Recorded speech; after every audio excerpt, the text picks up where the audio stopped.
Alright guys, in this video I'm going to take you through a couple of common causes of wrist, elbow and shoulder pain which occur on a very regular basis, and I notice it because when I'm walking around the gym I see it happening, when I'm training my clients I see it happening. Now this can range all the way from a little bit of discomfort to pain to straight up doing some serious damage, which is something you don't want to do. I've only been there once in my training career when I was doing excess barbell pressing with poor technique, too frequently, with heavy weight, and I damaged my rotator cuff and I was out of action for 5 weeks. Completely couldn't do any upper body work, which sucked. So let's go straight in. One of the common mistakes I see people doing is not having their wrist aligned with their forearm. Now a lot of the people who do this aren't aware that they're doing this, or it might be one arm which is doing it and the other one's doing it fine. So I suggest that you check your form when you're doing this. It could be common for doing a straight up overhead press, or even when you're just doing a barbell press or Smith machine press. Get your form fixed, otherwise you're going to damage your wrist. I think the wrist discomfort is a little bit less frequent when doing press-ups, but it could still be an issue. So I would recommend turning your hands into fists and doing press-ups in this fashion, or you could just grab some dumbbells and do press-ups like this. Now, one of the major causes of injury in the bodybuilding community or weightlifting community is the barbell bench press. So in this example, I'm showing you how to do some proper reps where you keep your shoulders fixed in place. You're not necessarily locking out aggressively at the top, and then you'll see the transition where I really over-exaggerate the protraction in my shoulders. And this often comes about when you're close to reaching failure and you're just trying to do everything you can possibly do to push that weight up, and you let your shoulders creep forward, and that's when the damage occurs. The same thing can happen when you're doing an overhead shoulder press. Even if you're doing it with dumbbells, it's a little bit more joint friendly. People that do this excessive protraction at the top of the movement and lock out, it's not good. It's going to cause your shoulders some discomfort, so I'd recommend you avoid doing that. One more thing about the shoulder press is I recommend you set the bench at the suitable angle for yourself, how much external rotation you can get in your shoulder. If you're very limited with it, you're probably going to have the bench at a greater angle. If you've got really good external rotation, you can afford to have the bench a little bit more upright. So keep that in mind. You don't want to be coming at the bottom position and being like that, and trying to press back up and Now with the lateral raise, I don't really see this issue as much anymore, but it can still cause problems if you're doing it too frequently, too aggressively and too heavy.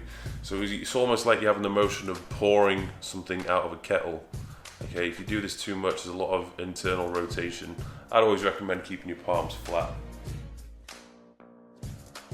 I'm going to move on to floppy wrist syndrome. This seems to occur quite a lot when doing any kind of curl variation. It's usually a combination of just having weak wrists or not paying attention, or I don't know. I've never really done this myself personally, but I do see people doing it. It looks a bit ridiculous. Obviously I'm over exaggerating the movement, but just make sure that you don't do this. It's probably going to be more of an issue if you're doing a reverse curl where you're in the pronated grip and you start to fatigue your wrist. Usually one side will start to go all wonky compared to the other, so just be careful when doing this, otherwise you're going to pull something. The next big culprit is when it comes to the elbow joint. You should always bend your elbow in the direction it wants to bend, okay, as I'm showing you here. Sometimes when people aren't really doing curls properly, they let their elbow flare and move away from their torso, and this causes a lot of unwanted stress at the elbow joint. So you can see in this example I'm doing it properly, and then in the next example people flaring the elbows, usually if they're lifting too heavy or they're fatiguing. Not good for your elbows. Similar example when standing, looks ridiculous I know, but you get the picture. Now this occurs less frequently, but it has happened with clients in the past. I did have this female who, she could do pull-ups, but she was complaining about having pain in her elbows, and because when she was doing a pull-up she was letting her elbows point out to the side. So she pulled herself up, but her elbows were flaring and moving away from her torso, and it was causing her a lot of discomfort. So I said to her, keep your elbows in when doing pull-ups and you will not have this pain. And she did it and the pain went away. Now, on pull-ups again, but with the wide grip pull-up, I couldn't really demonstrate this because it was agony. But this is what I used to do back in the day when I did wide grip pull-ups. I thought, right, I have to get as high as possible. I need to get my chin right above the bar.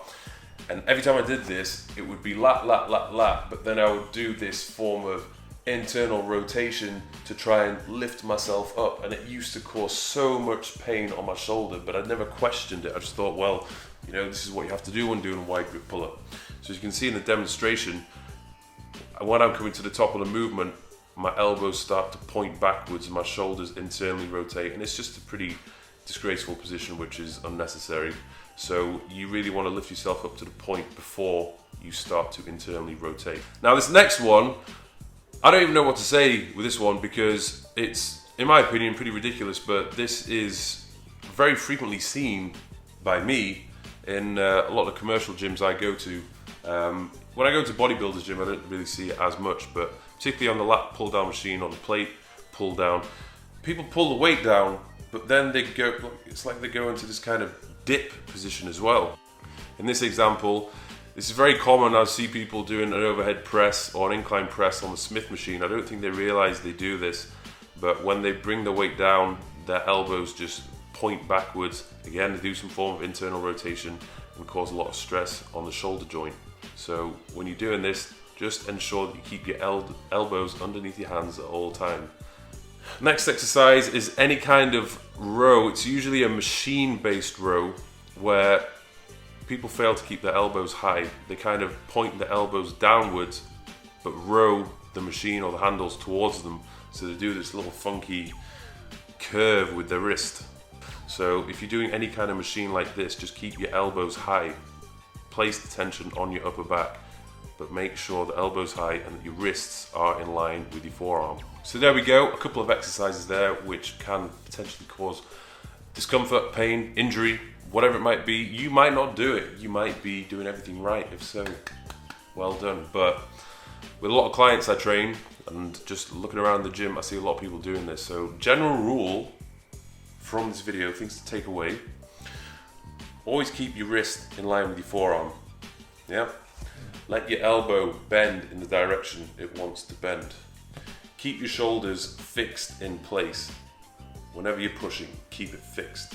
And one final thing with the barbell pressing, you know, regardless of whether it's horizontal or vertical or in between, be careful how frequently you do it, because if you're consistently overdoing the barbell press, you're probably going to cause a bit of discomfort. Even if you've got solid form, general wear and tear, you're probably going to cause a bit of discomfort down the line, and you never know what's going to happen.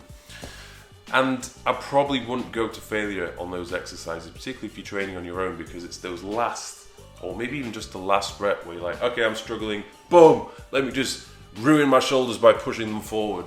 Okay, that is not what you want to do. So I hope you enjoyed this video. Don't forget to subscribe. I'll see you soon.